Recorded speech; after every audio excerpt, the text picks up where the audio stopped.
স্বাগত জানাই। আজ 18-10-2025 শনিবার। আজকে আমাদের আলোচনায় আসছেন শ্রদ্ধেয় স্যার আমাদের ডাক্তার নীলকমল বর্মন। আলোচনার বিষয়বস্তু বেলস পালসি, একটা গুরুত্বপূর্ণ বিষয় নিয়ে আমাদের স্যার আলোচনা করবেন। আর সকলের কাছে অনুরোধ থাকবে যে আলোচনা চলাকালীন কেউ আনমিউট হয়ে যাবেন না, ভিডিও ওপেন করবেন না, এটা অনুরোধ থাকলো। আমি স্যারকে অনুরোধ করছি আজকের আলোচনা শুরু করার জন্য। স্যার শুরু করুন। নমস্কার। নিউরোলজিক্যাল যে সকল ডিজিজ আছে তার ভিতরে অন্যতম একটি ডিজিজ হলো এই বেলস পালসি। খুব যে ভয়ঙ্কর সেটা বলবো না, কিন্তু আমরা প্রায় পাই, প্রতিনিয়ত পাই বলাটা ঠিক নয়। জ্বর সর্দি কাশি আমরা প্রতিনিয়ত পাই, অনেক কিছু আমরা প্রতিনিয়ত পাই, পিসিওডি এখন পাই। যারা ক্যান্সার সংক্রান্ত চিকিৎসা করেন তাদের কাছে হয়তো দেখা যাচ্ছে যে ক্যান্সারটা এখন তাদের কাছে প্রতিনিয়তই একটা হয়ে দাঁড়িয়েছে। আমি সেই তুলনায় বলবো যে বেল পালসি আজকে তুলনামূলকভাবে কম, তবে পাওয়া যায়। এবার দেখা যাচ্ছে যে কেন হয়, কাদের হয়, কিভাবে হয়, এই রোগটাকে যদি আমরা পর্যালোচনা করি, এবং আমাদের অতি অবশ্যই পর্যালোচনা করা দরকার, কারণ রোগটা কি হয়েছে সেটা তো একটা জানা দরকার। আমাদের হোমিওপ্যাথিক চিন্তা মতে তার প্রেসক্রিপশন যাই হোক না কেন, ডিজিজটা সম্বন্ধে জানা দরকার। সেই সাথে সাথে কতগুলো ডিফারেন্সিয়াল ডায়াগনোসিস আছে।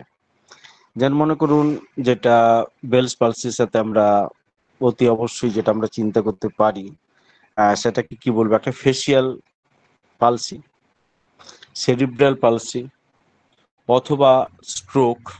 এমন কতগুলো সিমটমস নিয়ে আমাদের পেশেন্টের, বিশেষত ফেস রিজনে অর্থাৎ মুখের ভিতরে কতগুলো তার বহিঃপ্রকাশ ঘটে, সেখান থেকে আমরা এই ধরনের ডিজিজ ডায়াগনোসিস করি, ডিফারেন্সিয়াল ডায়াগনোসিস করি, কোনটা সার্জিক্যাল, কোনটা নন সার্জিক্যাল, কোনটা হোমিওপ্যাথিক ট্রিটমেন্টের মধ্যে যাবে, বা কোনটা অটোমেটিক্যালি নিজের থেকেই প্রকৃতি সারিয়ে ফেলবে। এই জায়গাগুলো আমাদের বোঝা দরকার, এবং তার সাথে কিন্তু একটা বয়সের একটা খুব ভালো সম্পর্ক থেকে গেছে। যেমন প্রথমে বলছি, মনে করুন একটা পেশেন্ট, সে যদি 10-12 বছর কি 15 বছরের মধ্যে আসে, তার যদি দেখা যায় যে মুখের একটা দিক একটুখানি বেঁকে গেছে, বা সে তার ভ্রুর উপরেরটা মানে ফোরহেডে যে মাসেল গুলো থাকে সেগুলোকে সে ঠিকভাবে কুঁচকাতে পারছে না, বা কথা বলতে গেলে একটা দিকে একটুখানি টেরা হয়ে যাচ্ছে, যে কোথাও হাসতে গেলে একটুখানি কিরকম যেন অন্যরকম হয়ে যাচ্ছে, তাহলে আমরা সঙ্গে সঙ্গে কি তাকে বলে ফেলবো যে তার একটা স্ট্রোক হয়েছে? না, কখনোই আমরা সেটা বলবো না। বা আমরা কি বলে ফেলবো যে তার এটা বেলস পালসি নয়, এটা একটা ফেসিয়াল পালসি? না, আমরা সেটা কিন্তু কখনো বলবো না। তাহলে আমাদের জানতে হবে যে এই ধরনের রোগগুলো কোথা থেকে উৎপত্তি হচ্ছে, তার কারণটা কি, এবং ডিফারেন্সিয়াল ডায়াগনোসিসটা কি। তারপর তো ট্রিটমেন্টের কথা। ট্রিটমেন্ট হবে যে যার ব্যক্তিগত চিন্তা ভাবনায়, ব্যক্তিগত অভিজ্ঞতায়, কি তিনি কতটা লক্ষণ সংগ্রহ করতে পেরেছেন, বা ইত্যাদি ইত্যাদি। তাহলে যদি আমরা বেলস পালসির কথা সব থেকে আগে আলোচনা করি আজকে, যেটা সব থেকে গুরুত্বপূর্ণ অ্যানাটমির যেটা জায়গা, সেটা হচ্ছে একমাত্র আমাদের যে 12 ক্রেনিয়াল নার্ভ আছে, সেখানে দেখা যাচ্ছে যে 7th ক্রেনিয়াল নার্ভ সব থেকে বেশি প্রভাবিত হয় এই ধরনের রোগের ক্ষেত্রে। 7th ক্রেনিয়াল নার্ভ, এটা আমাদেরকে কিন্তু মনে রাখতে হবে। তার কারণটা কি? কারণ 7th ক্রেনিয়াল নার্ভ এফেক্টেড হলে যে সকল রোগ লক্ষণগুলো দেখা দেয়, সেই ধরনের রোগ লক্ষণ কি আমরা আজকে বেলস পালসির আন্ডারে রাখার চেষ্টা করেছি, বা সেইভাবে কিন্তু পড়ানো হয়ে থাকে। আরেকটা জিনিস আমাদেরকে অতি অবশ্যই বুঝতে হবে, সেটা হচ্ছে যে এই যে 7th ক্রেনিয়াল আমি নার্ভ বললাম, তার কিন্তু কতগুলো বিন্যাস থাকে, তার কতগুলো ব্রাঞ্চ থাকে। এবার 7th ক্রেনিয়াল নার্ভ যেটা, সেটা আমাদের কানের পিছন দিক দিয়ে বেরিয়ে এসে কিছুটা অংশ থেকে গেছে কপালের দিকে, কিছুটা চোখের দিকে, ম্যাক্সিমামটা থেকে গেছে ফেস, চুইং আমরা যেখানে চিবই সেখানে, অথবা পরবর্তী ক্ষেত্রে দেখা যাচ্ছে যে কিছুটা লোয়ার পোর্শন অর্থাৎ লোয়ার জয়ের দিকে কিন্তু সে সব থেকে বেশি এফেক্টেড করে। তাহলে শুধু 7th ক্রেনিয়াল নার্ভ জানলে আমাদের হবে না, সেই সঙ্গে সঙ্গে কিন্তু আমাদের জানতে হবে যে 7th ক্রেনিয়াল নার্ভের আর কতগুলো ব্রাঞ্চ আছে। অর্থাৎ কোন কোন পার্টে গিয়ে এই ধরনের নার্ভটা ইনজিওর্ড হতে পারে বা এফেক্টেড হতে বা অথবা ইনফেক্টেড হতে পারে। ইনজিওর্ড হতে পারে, এফেক্টেড হতে পারে অথবা ইনফ্লামেটেড হতে পারে। এই জায়গাগুলো কিন্তু আমাদের বুঝতে হবে এবং প্রত্যেকটারই কিন্তু টার্ম হচ্ছে আলাদা। ইনজুরি হলে একরকম টার্ম আমরা লক্ষণ পাবো, ইনফ্লামেশন হলে একটা জিনিস, বা ইনফেকশন হলে একটা জিনিস। এই জায়গাগুলো তো আমরা প্যাথোলজিতে আমরা পেয়েছি, অর্থাৎ প্র্যাকটিস অফ মেডিসিন নাকি নতুন ভাবে সেগুলো বলার আর দরকার আছে বলে মনে হয় না, কিন্তু সেই জিনিসটা আমাদের জানা উচিত। যেমন ক্রেনিয়াল নার্ভের যে প্রথম যেটা পার্ট, একটা ব্রাঞ্চ যেটাকে আমরা বলছি, সেটাকে হচ্ছে ফ্রন্টাল ব্রাঞ্চ, যেটা সব থেকে উপরের দিকে থাকে, বা যেটাকে বলে হচ্ছে জাইগোম্যাটিক জাইগোম্যাটিক ব্রাঞ্চ অথবা ফ্রন্টাল ব্রাঞ্চ, যেটা সব থেকে উপরের দিকে থাকে। আমার উচিত ছিল এটাকে স্লাইড করে দেখানো, কিন্তু বিভিন্ন সমস্যার জন্য বা সেটা হচ্ছে পেরে উঠছি না, তার জন্য আমি দুঃখিত। যাই হোক, পরবর্তী ক্ষেত্রে আমরা যেটাকে বলবো সেটা হচ্ছে টেম্পোরাল ব্রাঞ্চ, একটা হচ্ছে বাক্কাল ব্রাঞ্চ, যেটা আমি একটু আগে বললাম, মুখের যেটা ম্যাক্সিমাম অংশ জুড়ে থাকছে। একটা হচ্ছে মার্জিনাল ইন্ডাস্ট্রিবুলার, সরি, মার্জিনাল ম্যান্ডিবুলাস ব্রাঞ্চ, এবং সব থেকে লাস্ট ওয়ান হচ্ছে সার্ভাইকাল ব্রাঞ্চ। অর্থাৎ ক্রেনিয়াল নার্ভ প্রথমে এফেক্টেড হয়ে এই ব্রাঞ্চের মানে এই অংশে কিন্তু সব থেকে বেশি সে এফেক্টেড করতে পারে, এটা আমাদেরকে জানতে হবে। এবার যদি আমরা কজের কথা ভাবি, যে কেন কেন এই ধরনের ঘটনাটা ঘটছে, শিশুদের ক্ষেত্রে বলুন, মধ্যবয়সে বলুন, বা বৃদ্ধাবস্থায়, যখনই হোক না কেন, তবে দেখা যাচ্ছে যে শিশুদের ক্ষেত্রে যেটা হয় সেটা ম্যাক্সিমাম সময় হয়ে যায় কতগুলো ভাইরাসের ইনফেকশনের জন্য, অথবা বলতে পারি প্রচন্ড পরিমাণে ঠান্ডা লেগে যাওয়ার জন্য, বা কোনোভাবে হয়তো আঘাত লেগে গেল, তার জন্য কিন্তু এই ধরনের আপনার বেলস পালসের সিমটম গুলো আমরা দেখতে পাবো।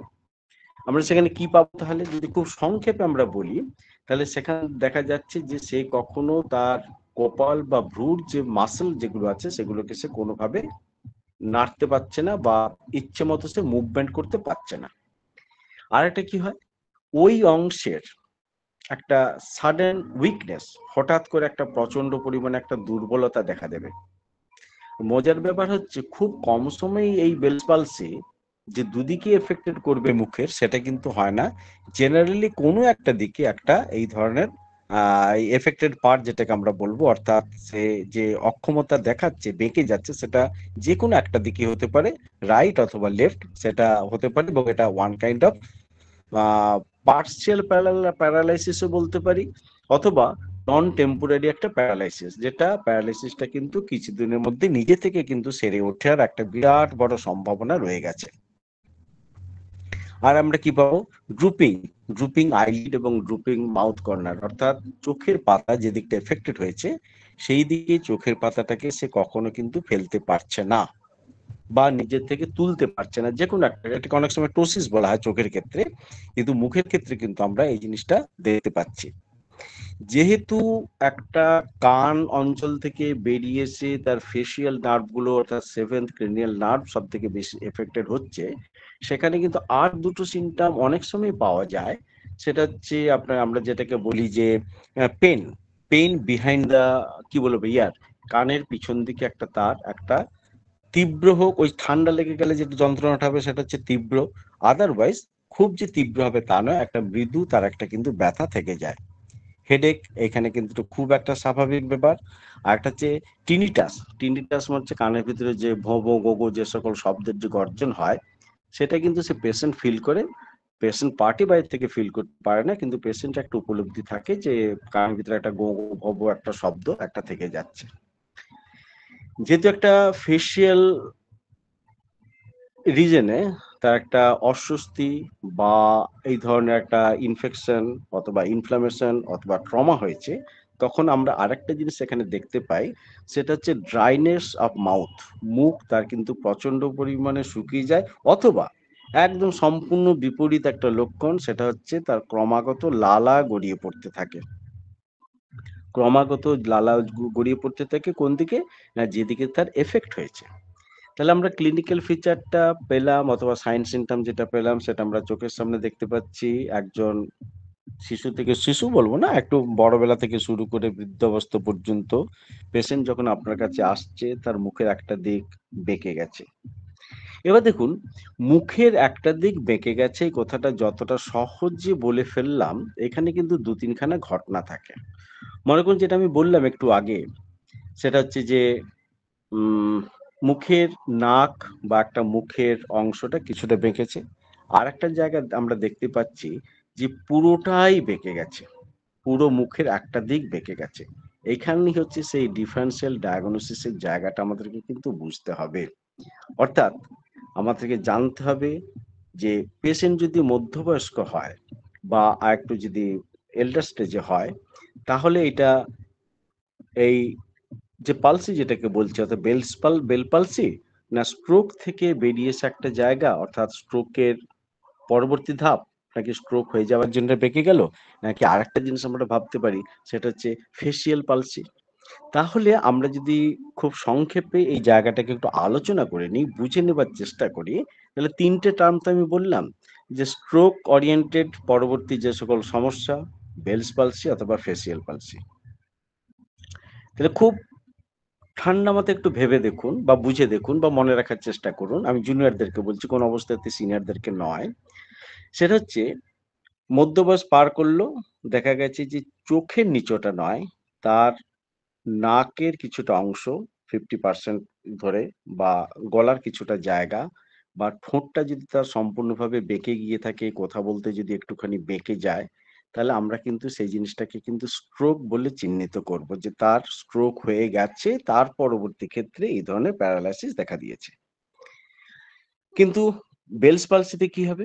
বেলস পালসিতে কিন্তু একদম কপাল, মানে কোন সিঁথি থেকে আপনার চিবুক পর্যন্ত কোনো একটা দিকে সম্পূর্ণটাই কিন্তু এফেক্টেড হয় বেলস পালসিতে। বেলস পালসিতে এটা পুরোটা হচ্ছে। আর ফেসিয়াল পালসিতে কি হলো? বেলস পালসির সাথে ফেসিয়াল পালসির একটা মারাত্মক পার্থক্য রয়ে গেছে। এক নম্বর হচ্ছে বেলস পালসিটা আমরা বলতে পারি কি একদম ইডিওপ্যাথিক, কেন হয়েছে সেটা জানা যায় না। এটা একটা পয়েন্ট। কিন্তু তার পরবর্তী ক্ষেত্রে তো আমরা তো কজ তো আমরা বলেইছি যে সেখানে ইনফেকশন হতে পারে, ইনফ্লামেশন হতে পারে অথবা ট্রমা হতে পারে। তাছাড়া একটা জিনিস হচ্ছে বেলস পালসির ক্ষেত্রে দেখা যায় যে ইনফেকশনটা হয় বা ওর যে অনসেট, সেটা কিন্তু সম্পূর্ণ একটা অ্যাকিউট অনসেট। সাডেন, হঠাৎ করে হয়েছে। Sudden weakness. কেন? কারণ কালকে রাত্রেবেলা ট্রেনে করে ফেরার সময় মনের আনন্দে, এই শীতের মরশুম না শুরু হলেও বেশ মনের আনন্দে বাইরের ঠান্ডাটা সে উপভোগ করেছে। এতটাই উপভোগ করেছে যে এফেক্টেড হয়ে তার একদিকের গালটা বেঁকে গেছে। সেটা হচ্ছে কিন্তু তার বেলস পালসি। কিন্তু সেইটাই যদি যদি দেখা যায় অনসেট অ্যাকিউট না হয়ে যদি বেশ কিছুটা পুরাতন রোগের দিকে এগিয়ে চলেছে, যে অর্থাৎ একটা অনসেট যেটাকে আমি অ্যাকিউট বলেছিলাম, তার অপোজিটে যেটা হচ্ছে সেটা হচ্ছে পার্মানেন্ট, তখন আমরা সেটাকে বলবো ফেসিয়াল পালসি। যেহেতু পার্মানেন্ট, তখন কিন্তু একটা সার্জারির দরকার হয়, মডার্ন সায়েন্স সেটা বলছে যে বেলস পালসিতে কখনো কোনো প্রকার সার্জারির দরকার হচ্ছে হচ্ছে না, কিন্তু ফেসিয়াল পালসিতে কিন্তু আমরা সার্জারি শরণাপন্ন নেব, কারণ সেটা হচ্ছে একটা পার্মানেন্ট। বাট যখন স্ট্রোকের পরে দেখা যাচ্ছে, তখন কিন্তু এই জায়গাটাকে একটা পরিস্থিতি ধরে নিয়ে সেখানে কিন্তু আর কখনোই সার্জিক্যাল বা নন সার্জিক্যাল এই জায়গাটা কিন্তু আর কখনোই চিন্তা ভাবনা তারা করেন না বা আমরা করতেও দিই না। আরেকটা জিনিস আমরা ভাবতে পারি, সেটা হচ্ছে বা বলতে পারি, আলোচনায় আনতে পারি যে রিস্ক ফ্যাক্টরটা তাহলে কি? কোন পরিস্থিতিতে এই জিনিসটা একটা ভয়ানক জায়গায় পৌঁছে যেতে পারে, বা কাল বিলম্ব না করে চিকিৎসা বা চিকিৎসিত না হলে কি ভয়ংকর একটা পরিস্থিতি হতে পারে, সেটা আমাদেরকে জানতে হবে। তাহলে সেই জায়গাটাকে যদি আমরা নিয়ে আলোচনা করি, তাহলে আমরা জানতে পারবো যে সবথেকে বেশি রিস্ক ফ্যাক্টর থেকে গেছে in case of pregnancy. Pregnant লেডিদের ক্ষেত্রে এটা খুব ভয়ংকর একটা রূপ হতে পারে, অথবা একটা হচ্ছে প্রেগন্যান্ট লেডিদের যে একটা কন্ডিশন আছে, সেটা হচ্ছে প্রি ইক্লাম্পটিক স্টেজ, যেটাকে আমরা বলি প্রিক্লামসিয়া। সেটা যদি থাকে তাহলে কিন্তু এখানে একটা ভয়ানক পরিস্থিতির উদ্ভব বা উদ্রেক হতে পারে। আরেকটা হয় কি, যাদের মনে করুন ওবেটিক, যারা প্রচন্ড পরিমাণে মোটা-সোটা, তাদের ক্ষেত্রে হতে পারে। ডায়াবেটিক রোগীদের ক্ষেত্রে কিন্তু এটা একটা ভয়ংকর একটা অবস্থায় নিয়ে যেতে পারে। আরেকটা হয় কি, যাদের আপার রেসপিরেটরি ট্রাক্ট ইনফেকশন আছে, বা আপার রেসপিরেটরি ট্র্যাক্টে যদি কোনো প্রকার ইনফ্লামেশন থাকে, তাহলে কিন্তু এই জায়গাগুলোতে অনেক সময় কিন্তু একটা রিস্ক ফ্যাক্টরের জায়গা কিন্তু আমরা দাঁড়িয়ে যাচ্ছে। তাহলে দেখুন, আমাদেরকে ২-৩ টে জায়গা, রোগটা যে রোগটাকে আমরা জানি না যে হ্যানিম্যানীয় ভাষায় বা অর্গানের ভাষায় এটাকে আমরা ওয়ান সাইডেড ডিজিজ বলবো কি বলবো না, বলা যায় না। কারণ ওয়ান সাইডেড ডিজিজ তো একটা ডেফিনেশন একটা অন্যরকম আছে। আর ওয়ান সাইডেড ডিজিজ মানে কিন্তু কখনোই ভাববেন না যে শরীরের একদিকের রোগ, কখনো না। হ্যানিম্যানের ভাষায় ওয়ান সাইডেড ডিজিজ হচ্ছে সেটাই যেটার সামান্য কতকগুলো লক্ষণ প্রকাশ পেয়েছে, কিন্তু কোনোভাবেই প্রভূত লক্ষণ যার প্রকাশ পায়নি। তার চিকিৎসাটা হ্যানিম্যান তার মতো করে বলেছেন, আমরা আমাদের মতো করে থাকি। আমাদের হচ্ছে এই হচ্ছে একটু মুশকিল যে সব জায়গায় হ্যানিম্যানের কথা বলি, আবার যখন রাজত্ব করতে যাই মানে পেশেন্টের উপরে, তখন নিজেকেই সব থেকে শেষ কথা বলে মনে করি। এটা একটা সমালোচনার জায়গা। সমালোচনা করা উচিত কিনা যায় না, তবে সমালোচিত হতে আমি ভালোবাসি, কারণ আমার ভুল ভ্রান্তি তো তারাই তো ঠিক করে দেবেন, সে যাই হোক না কেন। এটা কিন্তু কোনো অবস্থাতেই ওয়ান সাইডেড ডিজিজ নয়। তবে লক্ষণ যেহেতু মাত্র গোটা কতেক, আইদার আপনি তার কজ পাবেন, নাহলে এই কটা লক্ষণ পাবেন, আপনাকে কিন্তু এরকম জায়গা আমি মনে করব সব থেকে ভালো হচ্ছে কনস্টিটিউশনাল ট্রিটমেন্টের দিকে চলে যাওয়া। র্যাকারিং অ্যাটাক বা হয়ে গিয়ে থাকে, হ্যাঁ নিশ্চয়ই একটা র্যাকারিং অ্যাটাক তো হতেই পারে বেলস পালসির ক্ষেত্রে, কিন্তু কখনোই, হ্যাঁ স্ট্রোকের ক্ষেত্রেও তো আমরা র্যাকারিং অ্যাটাক দেখেছি।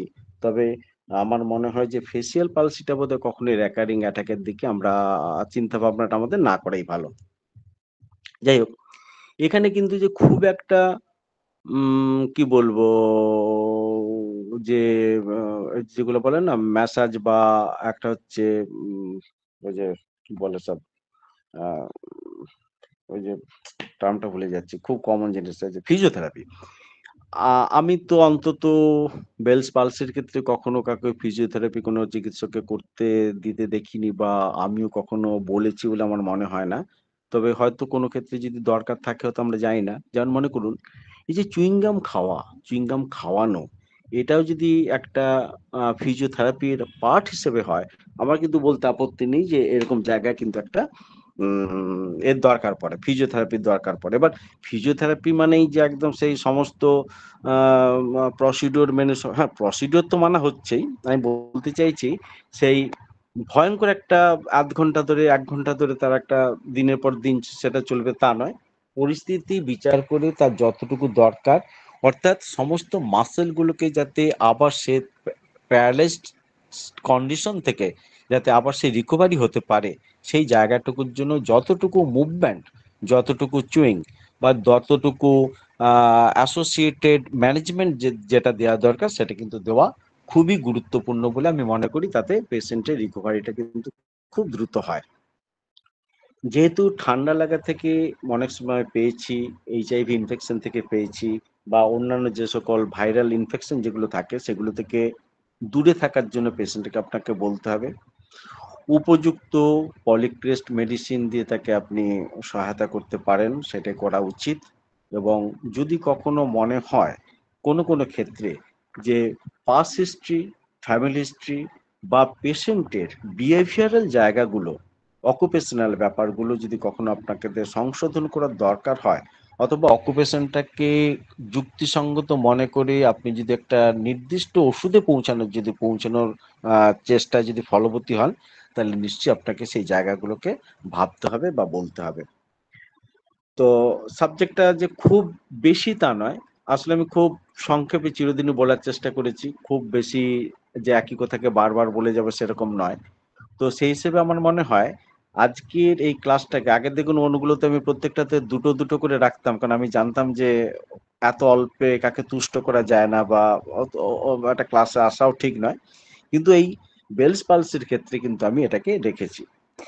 তো ক্লাসটাকে আমি শেষ করার আগে আরেকটা জিনিস বলছি, সেটা হচ্ছে এই যে আমি তিনখানা জিনিসের কথা বললাম, মনে করুন স্ট্রোকের পরিস্থিতির কথা বললাম, ফেসিয়াল পালসের কথা বললাম, বা বেলস পালসের কথা বললাম, কিন্তু যদি আমরা সেরিব্রাল পালসের কথা বলি, তার সাথে কিন্তু এই বেলস পালসি ডিফারেন্সিয়াল ডায়াগনোসিসের কিন্তু তথাকথিতভাবে কোনো জায়গা নেই। কারণ সেরিব্রাল পালসিটা হচ্ছে সম্পূর্ণ একটা ব্রেন সেলের একটা ব্যাপার, যেখানে অনেকগুলো ঘটনা থাকে। কখনই কিন্তু আপনি আবার এটাকে হাইড্রোসেফালাস বা মাইক্রোসেফালাস ব্রেনের সাথে গুলিয়ে ফেলবেন না। সেরিব্রাল পালসিটা কিন্তু সম্পূর্ণ আলাদা জিনিস। পারলে আগামী দিনে এই সেরিব্রাল পলিসি নিয়ে আলোচনা করা যাবে, যেহেতু মডার্ন সায়েন্সে এটা কিন্তু একটা নিউরোলজিক্যাল চ্যাপ্টারের মধ্যেই পড়ে। তো আজকে কম আলোচনা হলো, কারণ আমি আজকে শুনবো বেশি আপনাদের কাছ থেকে, স্যারদের কাছ থেকে এই ধরনের অভিজ্ঞতা অভিজ্ঞতা বা তারা কিভাবে চিকিৎসা করছেন, আমাদের কিভাবে চিকিৎসা করা উচিত, কোন কোন ভুলগুলো আমরা করছি। স্যারেরাও আছেন, অমল চক্রবর্তী স্যার আছেন, আমার পার্থপ্রদীপ স্যারকে দেখেছিলাম, তারাও আছেন। তো চলুন সবাই মিলে পরবর্তী ক্ষেত্রে একটা উন্মুক্ত একটা আলোচনা সভা হোক, যাতে আমরা নিজেদেরকে বেশি করে মহিমান্বিত বা জ্ঞানান্বিত করতে পারি। নমস্কার।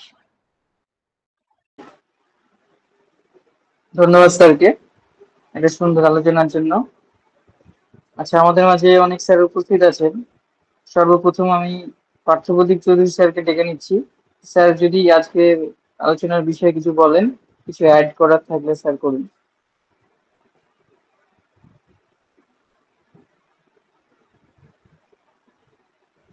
পার্থপ্রদীপ চৌধুরী স্যার।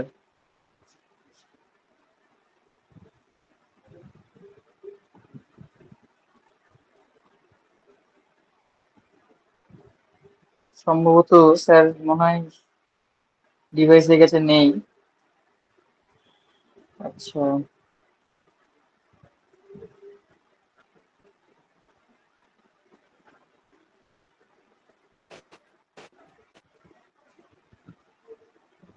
পার্থপ্রদীপ চৌধুরী স্যার শোনা যাচ্ছে?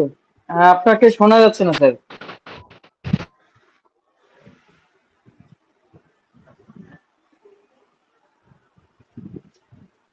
একদম শোনা যাচ্ছে না স্যার।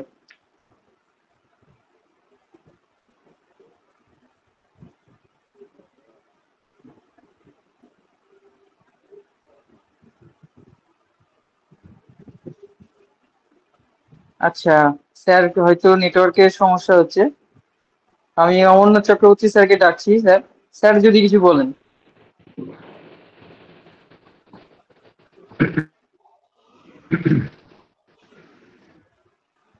হ্যাঁ, পার্থ পার্থ- হ্যাঁ হ্যাঁ স্যার, এবার হ্যাঁ, শোনা আমাকে যাচ্ছে। বলতে বলছো দীপেন? হ্যাঁ স্যার, আপনাকে ডেকেছি। হ্যাঁ হ্যাঁ আচ্ছা। ও হ্যাঁ, সে একটা খুব ভালো মূল্যবান কথা। এরকম পেয়েছি আমি, দুটো তিনটে পেয়েছি আমার লাইফে। তা ওইটাতেই আর কি বেশিরভাগই আমার কষ্টিকামি হয়েছে। তাই স্যার বলার পরে আর কি আমি রেপার্টারিটা খুলে দেখছি। এখানে কিন্তু কজেশন হিসেবে বেলস পালসির মানে সাবরুব্রিক হিসেবে যেটা রয়েছে সেটা হচ্ছে বাথিং ফ্রম। এইটা যদি হয় তাহলে গ্রাফাইটিস একটা ভালো ওষুধ, এবং একটাই ওষুধ রয়েছে রেপার্টারিতে। আর একটা রয়েছে যে ওয়েট গেটিং আফটার, হ্যাঁ, সেখানে কস্টিকাম এবং কিন্তু ফার্স্ট গ্রেড মেডিসিন মোটা মোটা হরফের রয়েছে। আবার এই বেলস পলিসির সাথে যদি প্রচুর পেচ্ছাপ হয় তাহলে একটাই মাত্র ওষুধ রয়েছে, এলিয়াম সেপা। আমরা কিন্তু এই সিঙ্গেল মেডিসিনটা এরকম থাকলেও আমরা টোটালিটিতে যদি না কভার করতে পারি তাহলে কিন্তু এগুলো ভাববো না। স্যার যেমন বললেন আর কি, ওয়ান সাইডেড ডিজিজ, যদি আমরা সেখানে অন্য কোনো লক্ষণ পাচ্ছি না তাহলে আমাদের তো ওয়ান সাইডেড ডিজিজ যেভাবে অর্গাননের নির্দেশিকা রয়েছে সেই রকম ভাবে যেটুকু পাচ্ছি সেইটুকুর উপরই প্রেসক্রিপশন করতে হবে। সেই ক্ষেত্রে আমরা এটা কনসিডার করতে পারি। যেখানে বেল ফলসের টুইচিং অফ মাসেলস উইথ, এখানে ক্যালিমিউর। আবার ওরই সাবরুব্রিক আইলিড অফ উইথ, মানে twitching of muscle with eyelids of, এখানে কিন্তু সিফিলিনাম। এগুলো আমার দেওয়ার অভিজ্ঞতা নেই, আমি শুধু রেপার্টারিটা পড়ে শোনাচ্ছি। আবার দেখুন বেলস পলসির জন্য টকিং ডিফিকাল্ট, এখানে ক্যাডমিয়াম সালফ আর সিফিলিনাম রয়েছে। আবার যেখানে সোয়ালোয়িং ডিফিকাল্ট সেখানে কিন্তু ক্যাডমিয়াম সালফ রয়েছে। হ্যাঁ, এই রাইট সাইড, তারপর riding in the wind from aconite, belladonna, cadmium sulph, Causticum, Ignatia, এই কটা ওষুধ এখানে দিচ্ছে। আর মাউথ ওপেনিং অ্যাগ্রাভেশন, এখানেও একটাই মাত্র ওষুধ, কস্টিকাম। হ্যাঁ, লেফট সাইড রাইট সাইড দেওয়া রয়েছে, সেখানেও কিন্তু আলাদা আলাদা ওষুধ রয়েছে। ওষুধগুলো কি পড়ে শোনাবো নাকি? হ্যাঁ, লেফট সাইডের যেখানে রয়েছে সেখানে এলিয়াম সেপা, ক্যাডমিয়াম সালফ, হ্যাঁ, graphites, formica, nux vomica, senegas, spigelia, sulphur. Right সাইডে যেখানে হচ্ছে সেখানে apis, arnica, belladonna, causticum, hepar, kali chlor, kali phos, phosphorus, plumbum, silicea. আপনারা রেপার্টারি যাদের আছে এগুলো সার্চ করলে এগুলো সবই পেয়ে যাবেন। আমি রেপার্টারি থেকে বলছি আর কি। Eyes close can not, cadmium sulph, one medicine only. Eyes close with closed, একটাই ওষুধ, apis mellifica. Distortion of muscles with graphites, এরকম কিছু রেফারেন্স রয়েছে আর কি। চিউইং ডিফিকাল্টিজ উইথ, এখানে কিন্তু সিপিলিনাম। আবার কোল্ড ফ্রম, এই বেলস পালসির কোল্ড ফ্রম যদি হয় অ্যাকোনাইট, ক্যাডমিয়াম সালফ, কস্টিকাম, ডালকামরা এবং রুটা, এই ধরনের বেশ কিছু আপনারা এখানে পাবেন। এবং এইগুলো কিন্তু কজেশন হিসেবে কোথাও, এবং কোথাও বা কিছু সিমটোম্যাটোলজি। অবশ্যই আমাদের কজেশন এবং তার সাথে যদি মডালিটিসটা আমরা পাই তাহলে আমাদের ওষুধ দেওয়ার সুবিধা হয় স্যারের নির্বাচনের জন্য এইরকম। এবং আমরা সেরিব্রাল পালসিটাও শোনবার জন্য মুখিয়ে আছি। খুব আলোচনা হয়েছে, সংক্ষিপ্ত আলোচনা কিন্তু খুব কার্যকরী, এবং আমরা এইরকম কেস অনেক সময় পাই। হ্যাঁ, এটা একটা নীলমণি ঘটকের একটা কেসের কথা মনে পড়ছে। সেখানে ওই কস্টিকাম আলোচনা করতে গিয়ে বলছেন যে একটা ট্রেন জার্নির সময় ওই শীতের দিনে ওই জানালা খোলা অবস্থাতে তার কিন্তু ওই রকম পেচ্ছপ করতে পারছে না, এই যে ঠান্ডা লেগে যাওয়ার জন্য। এবং নীলমণি ঘটক কিন্তু ওই রকম ভাবে, সেটা বেলস পলসি কিনা সেটা ও অতটা আলোচনাটা আমার খেয়াল পড়ছে না, কিন্তু তার একটা পেচ্ছপ করার যে সমস্যা হলো সেটা একটা অবশ্যই সেখানে প্যারালাইসিস কন্ডিশন। সেক্ষেত্রে কস্টিকাম দিয়েও কিন্তু সেই কেসটা ভালো হয়েছিল বলে আমার যতদূর সময় মনে পড়ছে আর কি। ধন্যবাদ স্যারকে, এবং সকলে যারা উপস্থিত রয়েছেন সকলকে ধন্যবাদ জানাই। এবং আর যারা, তাদের কাছ থেকে কিছু শুনবার আশায় রইলাম। সকলে ভালো থাকবেন। ধন্যবাদ স্যার। ধন্যবাদ।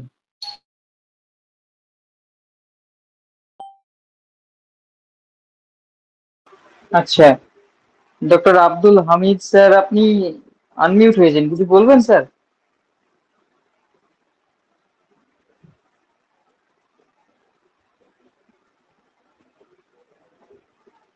আচ্ছা,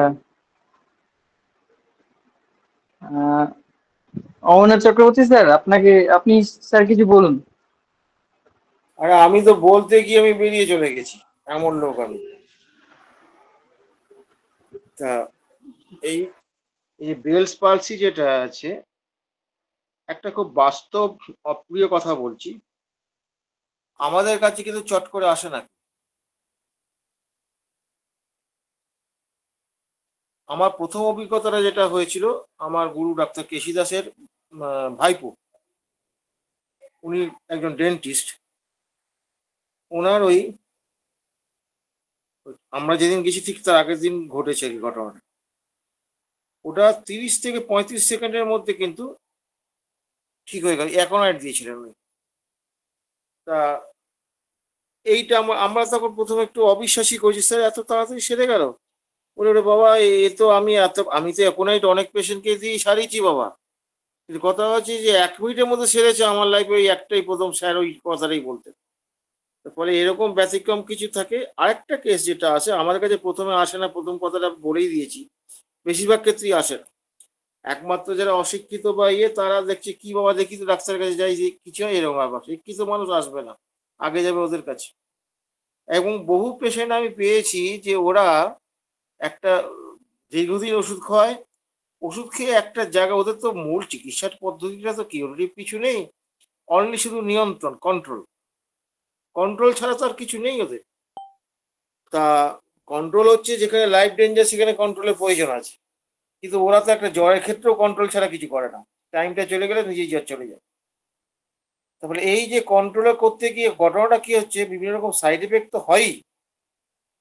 এবং এবং তার সঙ্গে একটা জিনিস হয় যেটা কি, পুরোটা সারে না, একটা রেমন্যান্ট রয়ে যায়। আমি এরকম পেশেন্ট দেখেছি, ঠান্ডা পড়লে পরে তার ওই কষ্টগুলো বাড়ে শীতকালে, কিন্তু পুরোপুরি হয় না। বেলস পালি হয়ে যায়, ঝুলে পড়লো, পড়লো, ওই খাবার বেরিয়ে যাচ্ছে, এই এতটা যায় না। এই যে পেশেন্টগুলো আছে, এই পেশেন্টগুলোকে কিন্তু কনস্টিটিউশনাল ট্রিটমেন্ট না দিলে এগুলো সারবে না, এবং একটা সময় গিয়ে কিন্তু খুব গন্ডগোল পাকাবে। এবং আমি দেখেছি 5 বছর 7 বছর ধরে ভুগছে এরকম পেশেন্ট আমি পেয়েছি। মানে গরমকালে অতটা বুঝতে পারি না, তবু আমি বৃষ্টিতে ভিজি না ডাক্তারবাবু। ঠান্ডা ঠান্ডা ভিজলে টিজলে আমার মনে হয় যেন কিছু একটা অসুবিধা হচ্ছে এখানে। তো ফলে আমাদের এগুলো যদি আসে, আমাদের প্রাথমিকভাবে যেটা বলছি, আমার আমাদের কাছে আসবে না। কিন্তু যদি আসে তাহলে দেখবেন সেক্ষেত্রে এক ধরে সাধারণত ওই ঠান্ডাটাই এখানে মূল ব্যাপার। বরফ খেয়ে পর্যন্ত হয়েছে, এরকম ঘটনাও আছে। বরফ খেয়েছে, একটু আধটু খায়নি আর কি, কম ইয়ে ওই কম্পিটিশন করে বাজি করে বরফ খেয়েছে। এরকম পেশেন্ট আমার কপাল একটা জুটো ছিল আর কি। তা ফলে এইগুলো এক্সাইটিং ফ্যাক্টরগুলোকে আমাকে ভাবতে হবে, এবং অ্যাকর্ডিং টু এক্সাইটিং কজ যেটা আসবে সেটা দিতে হবে। এবং আরেকটা কথা কি, এইসব ক্ষেত্রে দেখা যায় যেটা অনেক সময় স্কোয়ারলি সিমটম ম্যাচিং করে না। এইটা হচ্ছে খুব গন্ডগোলের জায়গা। এবং সেই ক্ষেত্রে আমাদের দেখতে হবে যে পেস অ্যান্ড ইন্টেন্সিটি। যেমন ধরুন কস্টিকামের যে ইয়েটা হয়, প্যারালিটিক স্টেটটা যেটা আসে, সেটা কিন্তু স্লোলি আসে। ওয়ারেস অ্যাকোনেটের ক্ষেত্রে খুব দ্রুত আসে। এবার প্রত্যেকটা ড্রাগের এরকম স্পেস আছে। এই পেসগুলোকে কিন্তু খুব খেয়াল করতে হবে, মানে প্রেসক্রিপশনের সময়। শুধুমাত্র সিমটমটা ম্যাচিং করলে হবে না, পেসটা ম্যাচিং না করলে হবে না। তার চরিত্রগত বৈশিষ্ট্য ওটা তো আপনি রেপার্টারিতেও পাবেন না, মেটেরিমে রেখে পাবেন।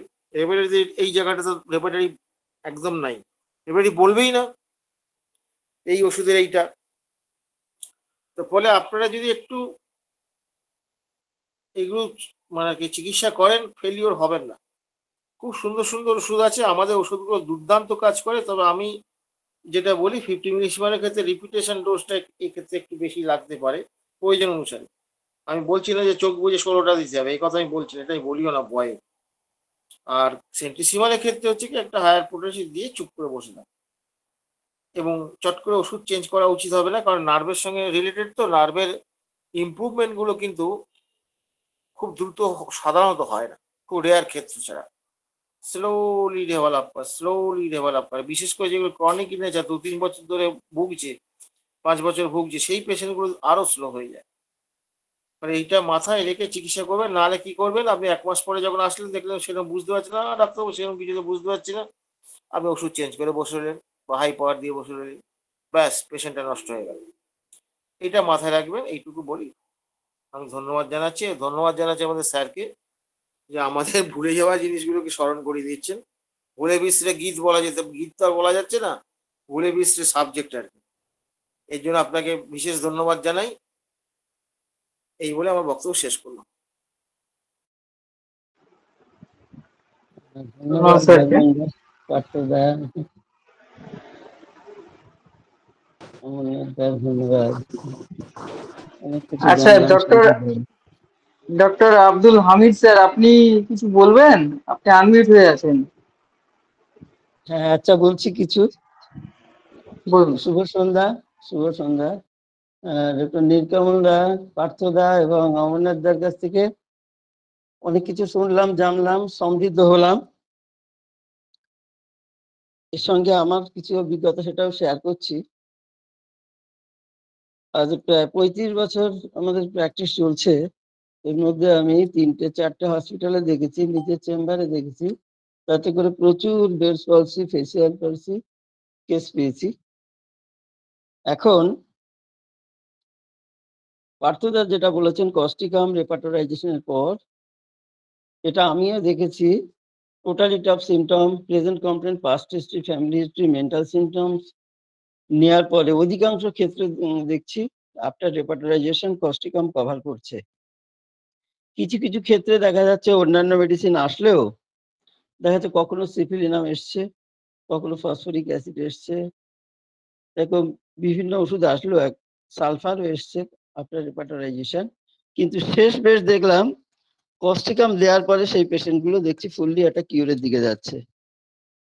আর এটা গেল মেডিসিনাল থেরাপি। আমি যখন Calcutta medical college hospital, allopath হসপিটালে, ওখানে বেলস পলসি প্রচুর পেশেন্ট দেখেছি সার্জিক্যাল আউটডোরে।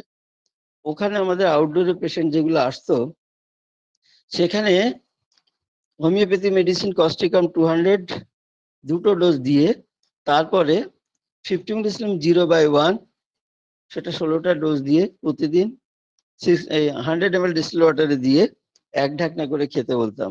আর সেই সঙ্গে সার্জিক্যাল ট্রিটমেন্ট একটু দিতাম, দিলে দেখা যায় পেশেন্ট খুব তাড়াতাড়ি ভালো হতো। এখানে সার্জিক্যাল ট্রিটমেন্ট কিভাবে করতাম? সার্জিক্যাল ট্রিটমেন্ট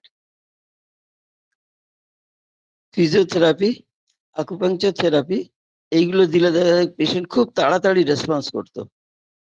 আর সেই সঙ্গে একটা বাঁশি বাজাতে দিতাম বা শাঁখ বাজাতে দিতাম, মুখটা ফোলাতে বলতাম। চোখের উপরে, ভ্রুর উপরে 1 ইঞ্চি উপরে একটা পয়েন্ট আছে, কানের সামনে একটা পয়েন্ট আছে 1 ইঞ্চি দূরে, আর 2 চোখের ল্যাটারাল সাইডে 1 ইঞ্চি দূরে একটা পয়েন্ট আছে। এই পয়েন্ট গুলোতে খালি হাতে স্টিমুলেশন দিতে বলতাম। তাতে হলে দেখা যাচ্ছে খুব সুন্দর এবং দ্রুত পেশেন্ট রেসপন্স করতো। এই পেশেন্ট গুলোতে সাধারণত আমরা ফেলিওর হয়নি। 2-1টা কেসে হয়তো ফেলিওর হয়েছি, সেগুলো দেখা যাচ্ছে পেশেন্ট ঠিকমতো সহযোগিতা করেনি। আর না হলে কয়েকশো পেশেন্ট দেখেছি, কোনো পেশেন্টের সাধারণত ফেলিওর হয়নি। যেমন আরজিকর এরকম বেশ কিছু পেশেন্ট দেখেছি, শনিবারকে আউটডোরে বসতাম ওখানে। ওখানে যেহেতু হোমিওপ্যাথি ওষুধ সাপ্লাই নেই, কিন্তু আমরা হোমিওপ্যাথি ওষুধ সেখানে দিতাম এবং সেই সঙ্গে সার্জিক্যাল প্রসিডিওর ফিজিওথেরাপি অ্যাপ্লাই করে সাধারণত বেলস পলসি এবং ফেসিয়াল প্যারালিসিস পেশেন্ট সাধারণত ফেলিওর হয়নি। সোমনাথ পন্ডিত হসপিটাল, ওখানে বেশ কিছু কেস দেখেছি, এখানে কিন্তু খুব ভালো রেজাল্ট হয়েছে। এবং এখানেও কিন্তু অ্যালোপ্যাথি ওষুধের থেকে হোমিওপ্যাথি ওষুধের প্রশস্ত কর্মক্ষেত্র আছে। হোমিওপ্যাথি ওষুধ নিঃসন্দেহে, নির্দ্বিধায় ভালো রেসপন্স করেছে, এই ব্যাপারে কোনো সন্দেহ নেই। আর সেক্ষেত্রে সার্জারিটা করেছে কি, পেশেন্টটাকে একটু তাড়াতাড়ি সুস্থ করা গেছে। দেখা যাচ্ছে কোনো পেশেন্টে দেখা যাচ্ছে 15 দিনে, 1 মাসে সুস্থ হয়েছে, কোনো পেশেন্টে দেখা যাচ্ছে 6 মাস লেগেছে, কিন্তু পেশেন্ট সুস্থ করা সম্ভব হয়েছে। এই জন্যে দেখা যাচ্ছে বেলস পলসি বা ফেসিয়াল পলসি পেশেন্ট যদি আমাদের কাছে আসে, আমাদের নিরাশ হওয়ার কিছু নেই। আমরা এই পেশেন্টগুলোকে রাখবো, কনস্টিটিউশনাল মেডিসিন দেব, আফটার কেস রেকর্ডের পরে কনস্টিটিউশনাল মেডিসিন আছে সেটা দেব। এবং যাদের সার্জিক্যাল প্রসিডিওর নেই, তারা ফ্রি হ্যান্ড এক্সারসাইজ, যে পয়েন্টগুলো বললাম, এইগুলো যদি আমরা অ্যাপ্লাই করি, তাহলেও কিন্তু খুব পেশেন্ট তাড়াতাড়ি ভালো হয়ে যায়। আর বেলস পলসি পেশেন্টের ক্ষেত্রে আমি কিছু ক্ষেত্রে বলেছি যে গলায় একটা বাঁশি ঝুলিয়ে রাখবেন, থেকে মাঝে মাঝে বাঁশি বাজাবেন, তাহলে তাড়াতাড়ি ভালো হবে এবং সত্যিও খুব কাজ করে। এবং যাদের বাড়িতে শাঁখ আছে, শাঁখ বাজাতে বলেছি, তাতেও দেখেছি ভালো কাজ করে। যাই হোক, সংক্ষেপে আমার এক্সপিরিয়েন্স কিছুটা শেয়ার করলাম এবং সিনিয়র দাদাদের কাছে অনেক কিছু জানতে পারলাম। নেক্সট কেসে এগুলো আমরা আশা করি আরো ভালো রেজাল্ট পাবো। সকলেই ভালো থাকুন, সুস্থ থাকুন, এই বলে আমার সংক্ষিপ্ত বক্তব্য এখানে শেষ করলাম। ধন্যবাদ। ধন্যবাদ ডক্টর আব্দুল হামিদ স্যারকে, খুব সুন্দর একটা সংযোজন পেলাম স্যারের কাছ থেকে। আচ্ছা, এই আজকের যে বিষয়, সেই বিষয় নিয়ে কারো যদি কোনো প্রশ্ন থাকে আপনারা করুন, অনেক স্যার উপস্থিত আছেন।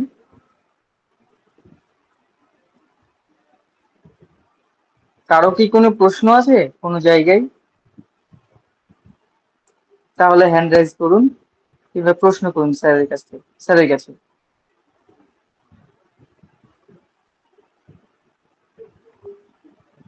প্রশ্ন না থাকলে কেউ যদি সংযোজন করতে চাই, করুন স্যার।